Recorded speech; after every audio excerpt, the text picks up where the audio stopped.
સુરતીઓને રાવણ દહનમાં અલગ દ્રશ્યો જોવા મળશે। ઉત્તર ભારતના મોટાભાગના શહેરોમાં થતા 3 પૂતળા દહનની પરંપરા હવે સુરતમાં પણ જોવા મળશે। સુરતમાં દર વખતે ફક્ત રાવણના પૂતળાનું દહન કરવામાં આવતું હોય છે, પરંતુ આ વખતે રાવણ, કુંભકર્ણ અને મેઘનાદ એમ કુલ 3 પૂતળાનું દહન કરાશે। તે માટે વેસુ રામલીલા મેદાન ખાતે તૈયારીઓ શરૂ થઈ ગઈ છે, જેમાં ભારે આતિશબાજી પણ જોવા મળશે। રામ મંડળી દ્વારા આ માટે અદ્ભુત આયોજન કરવામાં આવ્યું છે। અદ્ભુત નજારો જોવા શહેરીજનોની વિશાળ મેદની દશેરાના દિવસે ઉમટશે અને રાવણ દહનના નજારાનો લાભ ઉઠાવશે।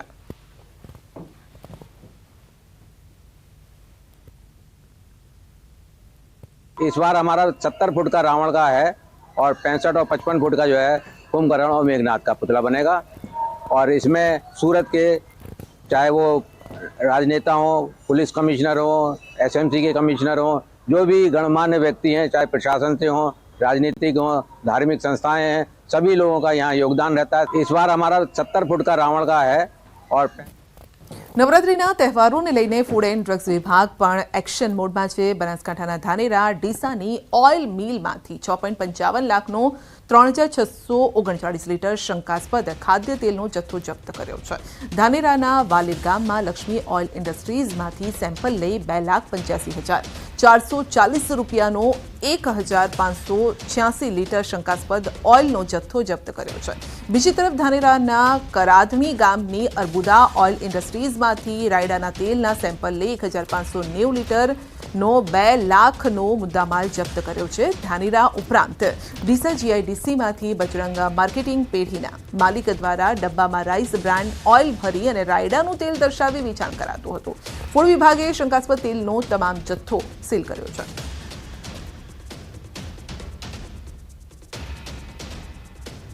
હાલ રાજ્યભરમાં નવલા નોરતાની ઉજવણી કરવામાં આવી રહી છે અને ત્યારે જામનગરમાં શિવની આરાધના કરી નવરાત્રીની ઉજવણી થઈ રહી છે। જામનગર શહેરના કોઈવાડા વિસ્તારમાં છેલ્લા 60 વર્ષથી યોજાતી અંબિકા કુમારિકા ગરબી મંડળમાં હાલ પ્રાચીન સંસ્કૃતિને જાળવી રાખવા અનેક રાસ ગરબા રજૂ થાય છે। શિવાલયોની નગરી ગણાતા જામનગરમાં શિવશક્તિના રાસ રજૂ કરવામાં આવતા લોકો મંત્રમુગ્ધ બન્યા।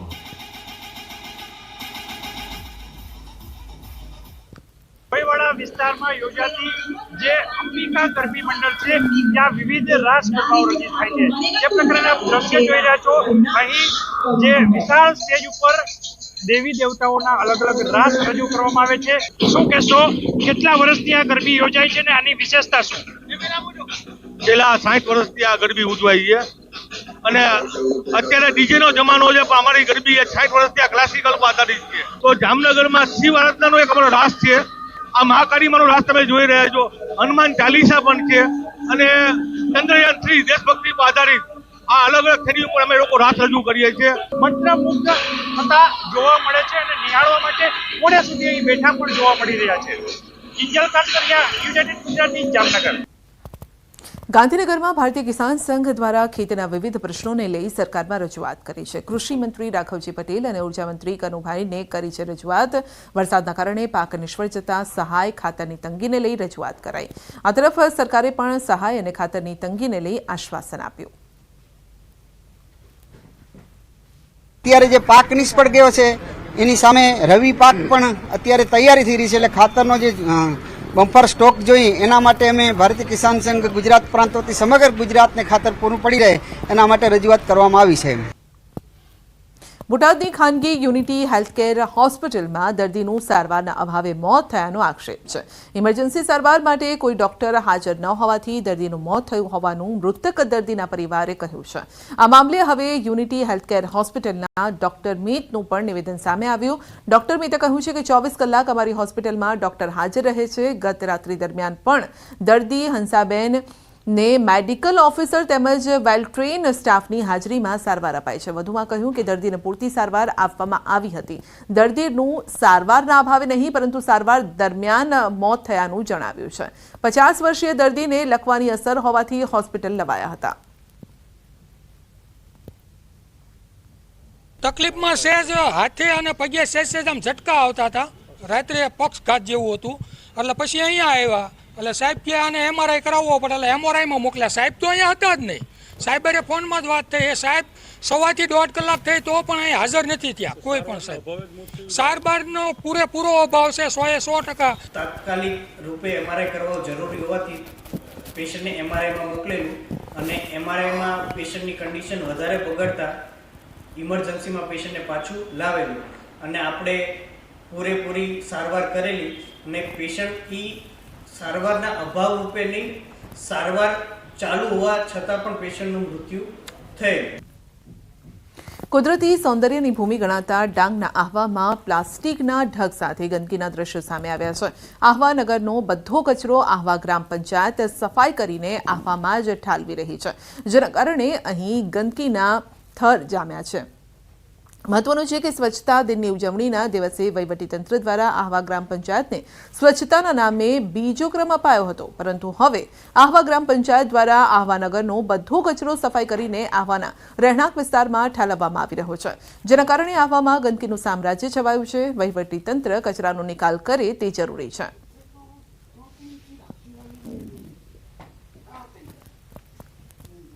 બોટાદના બરવાડામાં ગેરકાયદેસર બાંધકામો પર બુલડોઝર ફેરવી દેવાયું છે.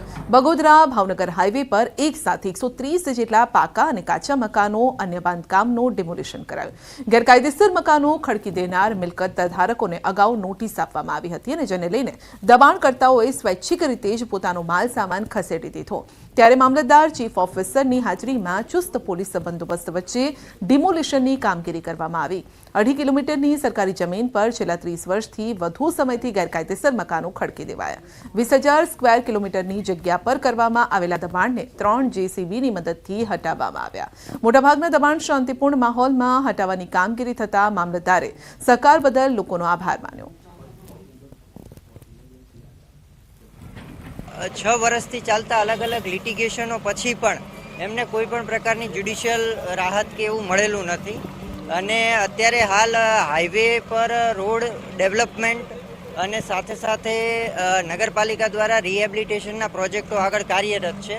તો એના સંદર્ભે જે છે આ કાર્યવાહી છેલ્લા 1 મહિનાથી જે છે ડ્યુ પ્રોસેસ મુજબ ચાલુ હતી અને નિયરલી 20,000 સ્ક્વેર કિલોમીટર જેટલો વિસ્તાર એ થશે આજુબાજુના તમામ ભાગનો.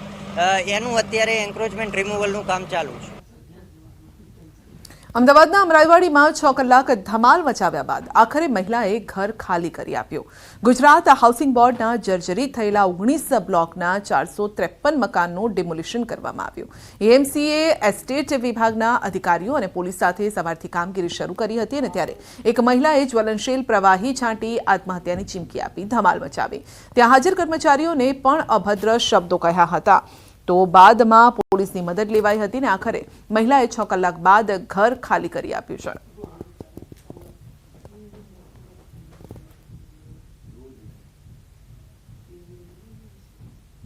બુલેટિન